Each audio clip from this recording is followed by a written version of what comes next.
The last 2 weeks, they played organizations, teams that had it together, and the Cowboys don't quite have it together. So for me, it starts with Dak Prescott taking care of the football. I mean, this is a team that wants to win time of possession. They want to play a very specific way. Now, I think it gets complicated a little bit just because you're dealing with some injuries up front on the offensive line. We recognize no Tyron Smith in the Green Bay game. Lyle Collins ended up tapping out in the second half against Green Bay after a first half that was miserable, being beat to sleep by Preston Smith. But as they lose pieces on this offensive line, it becomes exponentially harder for them to be able to run the football. And now you're going to have to rely on your quarterback to be able to win games for you. And I just don't know if Jason Garrett and Dak Prescott are up for the task because we haven't seen them do it.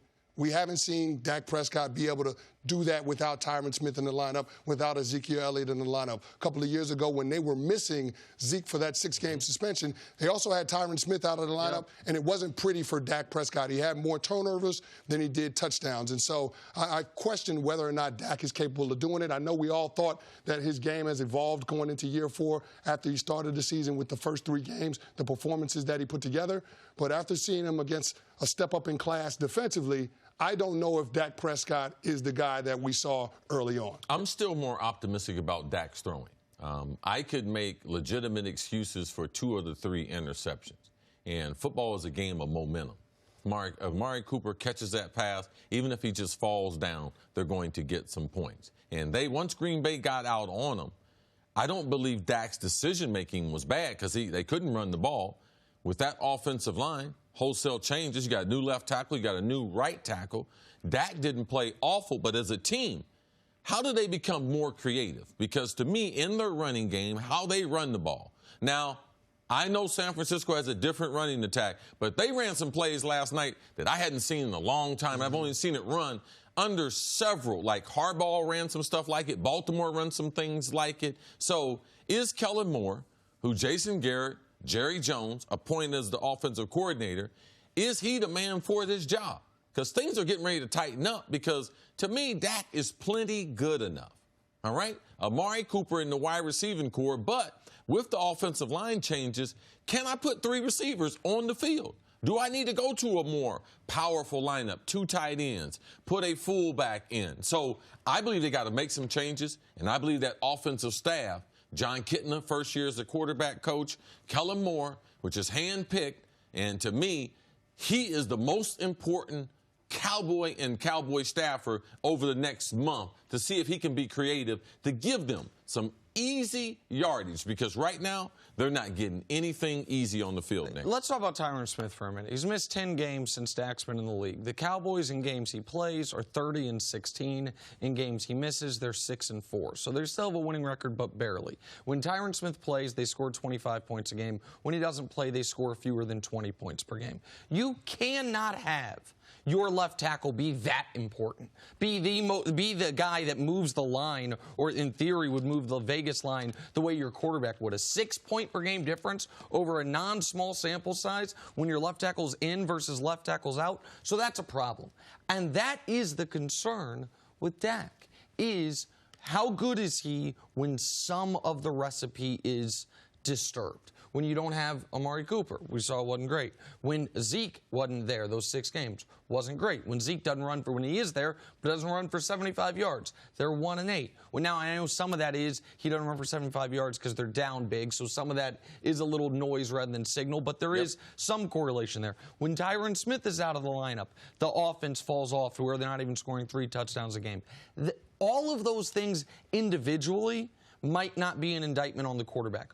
Collectively, they are. And so I think Jerry is concerned because Jerry sees the team I see, which is a team that is clearly an above-average football team and it clearly has the personnel on both sides of the ball to dominate inferior competition.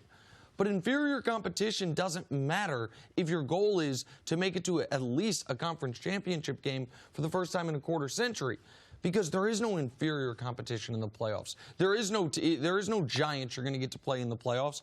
And I'm yet to see a piece of evidence from Dallas this season that says when they play the types of teams they're going to have to play in January, if they get to January, that they will be able to beat those teams.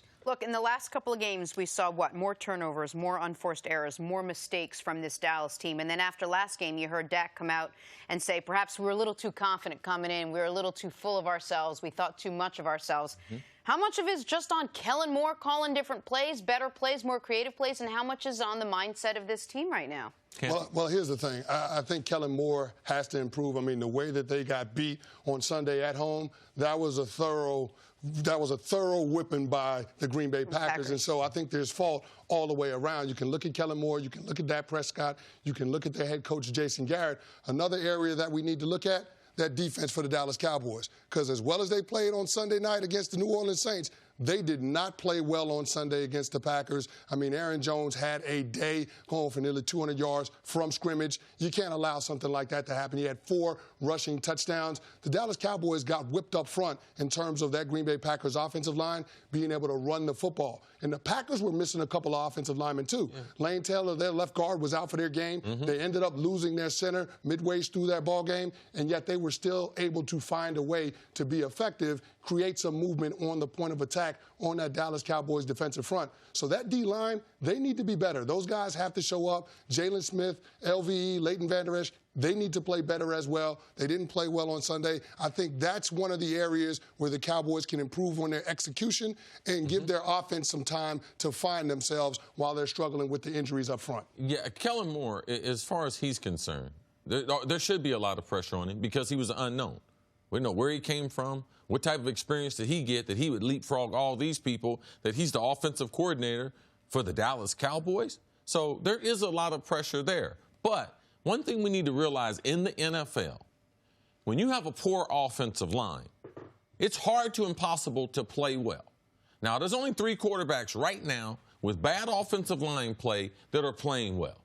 That's Russell Wilson in Seattle.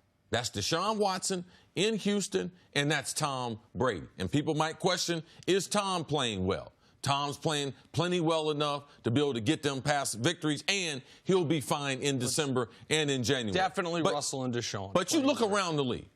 You look around the league, and if you want to look, quarterback play, you look at that offensive line. All right, so before we start trying to say Dak has regressed, we need to protect him and everything, y'all let me know the guys that are playing good behind a bad offensive line, and I'll let you know that it's a list, a very, very short list, and those are the guys that are on it. Even my guy, Patrick Mahomes, this past weekend, his left tackle was out, left guard got injured during the game, the offensive line got whooped all game long, and he had the worst game of his career. It's a totally fair point, and it also speaks to the specialness, if you will, of Deshaun and of Russell Wilson, because they've dealt with that basically the entirety of their respective careers. All right. Thanks for watching. Subscribe here to get the latest from the show. Also, be sure to check out more of the best clips from First Things First, or go watch a few segments from our other shows on FS1.